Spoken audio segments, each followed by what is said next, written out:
ಆದರಣೀಯ ಸರ್ವಸಜ್ಜನ ದೇಶಭಕ್ತ ಬಂಧುಗಳೇ, ಈ ದೇಶದ ಅಖಂಡತೆ, ಸಾಮರಸ್ಯ, ಐಕ್ಯತೆಯನ್ನು ಬಲಿಷ್ಠಗೊಳಿಸಲು ಪ್ರತಿಯೊಬ್ಬರಲ್ಲಿಯೂ ದೇಶಭಕ್ತಿಯ ಕಿಚ್ಚನ್ನು ಹಚ್ಚುವುದು ಹಾಗೂ ಅಖಂಡ ಭಾರತದ ಸ್ವಾತಂತ್ರ್ಯ ಹೋರಾಟದ ನೈಜ ಇತಿಹಾಸವನ್ನು ಇಂದಿನ ಯುವ ಪೀಳಿಗೆಗೆ ತಿಳಿಸುವುದೇ ಅಖಂಡ ಭಾರತ ಸಂಕಲ್ಪ ದಿನ ಕಾರ್ಯಕ್ರಮದ ಸದುದ್ದೇಶವಾಗಿದೆ. ನಮ್ಮ ನೆರೆಯ ರಾಷ್ಟ್ರಗಳಾದ ಪಾಕಿಸ್ತಾನ ಮತ್ತು ಚೀನಾ ದೇಶಗಳು ನಮ್ಮ ದೇಶದ ಗಡಿಭಾಗಗಳಲ್ಲಿ ಪ್ರತಿನಿತ್ಯ ಶಾಂತಿಯನ್ನು ಕದಡುತ್ತಾ ನಮ್ಮ ದೇಶದ ಅಖಂಡತೆಗೆ, ಸುರಕ್ಷತೆಗೆ ಭಾರಿ ಸವಾಲುಗಳನ್ನು ಒಡ್ಡುತ್ತಿದೆ. ಮಾತ್ರವಲ್ಲ, ನಮ್ಮ ಭೂಭಾಗಗಳನ್ನು ಕಬಳಿಸುವ ಪ್ರಯತ್ನವನ್ನು ನಿರಂತರವಾಗಿ ಮಾಡುತ್ತಿದೆ.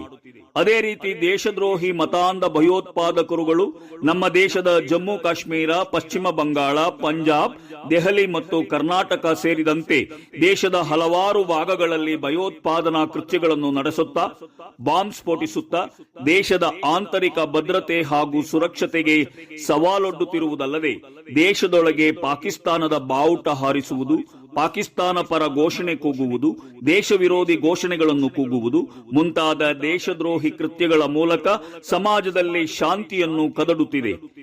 ಇದರಿಂದ ದೇಶದ ಅಖಂಡತೆ ಮತ್ತು ಸಾಮರಸ್ಯ ಹಾಳಾಗುತ್ತಿದೆ. ಈ ಎಲ್ಲಾ ಸವಾಲುಗಳನ್ನು ಸಮರ್ಥವಾಗಿ ಎದುರಿಸಲು ನಾವು ಜಾಗೃತರಾಗುವುದೊಂದೇ ಪರಿಹಾರ.